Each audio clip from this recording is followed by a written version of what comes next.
Hello welcome back. നമുക്കിന്ന് നമ്മുടെ തേനീച്ചക്കൂട് ഒന്ന് വൃത്തിയാക്കിയാലോ. കഴിഞ്ഞ ദിവസം പെയ്ത മഴ കാരണം ഫുള്ളായിട്ട് നനഞ്ഞിട്ടുണ്ട്. അപ്പോൾ ഈ നനവ് അങ്ങനെ വെച്ച് കഴിഞ്ഞാൽ അതിൽ ഫംഗസ് വരാൻ ചാൻസ് ഉണ്ട്. അതുകൊണ്ട് ഇന്ന് തേനീച്ചക്കൂടൊന്ന് വൃത്തിയാക്കാമെന്ന് വിചാരിച്ചു.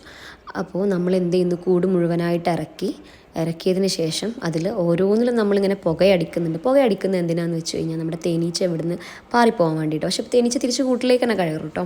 അങ്ങനെ നമ്മളെല്ലാം വൃത്തിയാക്കിക്കൊണ്ടിരിക്കുകയാണ്. അങ്ങനെ വൃത്തിയാക്കിയതിന് ശേഷം ഇതാ നമ്മൾ കൂട് തിരിച്ച് വെച്ചിട്ടുണ്ട്. ഇനി ഇതിൻ്റെ വെള്ളം നിറഞ്ഞിരിക്കുന്ന ആ ഒരു പോർഷൻ നമ്മൾ എന്ത് ചെയ്യുകയാണ്, കളഞ്ഞിട്ട് നമ്മൾ നേരെ ആ ഫ്രെയിം മാത്രം വെക്കുക. തേന് ശേഖരിക്കുന്ന ആ ഭാഗം നമ്മൾ കളയുകയാണ്. എന്നിട്ട് എന്ത് ചെയ്തു, നേരെ ആ ഫ്രെയിം മാത്രം വെച്ചു. അതിൻ്റെ ഉള്ളിലുള്ള ഓരോന്നും ഇതേപോലെ ക്ലീൻ ആക്കിക്കൊണ്ടിരിക്കുകയാണ്. എന്നിട്ട് അതും തിരിച്ചു വെച്ചു. ഇതാണ് ആ വെള്ളം നിറഞ്ഞ പോർഷൻ. സാധാരണ തേനാണ് ഇവിടെ ശേഖരിക്കപ്പെടുക, പക്ഷെ മഴ പെയ്തത് കാരണം കുറച്ച് വെള്ളം അതിൽ കയറിയിട്ടുണ്ട്. ഇനി ഇതിൽ ഫംഗസ് വരും, പിന്നെ അത് ബുദ്ധിമുട്ടാവും. ഇത് കണ്ടോ, ഇത് അതിൻ്റെ എഗ്ഗാണ്. അപ്പോൾ നമ്മൾ തിരിച്ചെല്ലാം വെച്ചു. ഇനി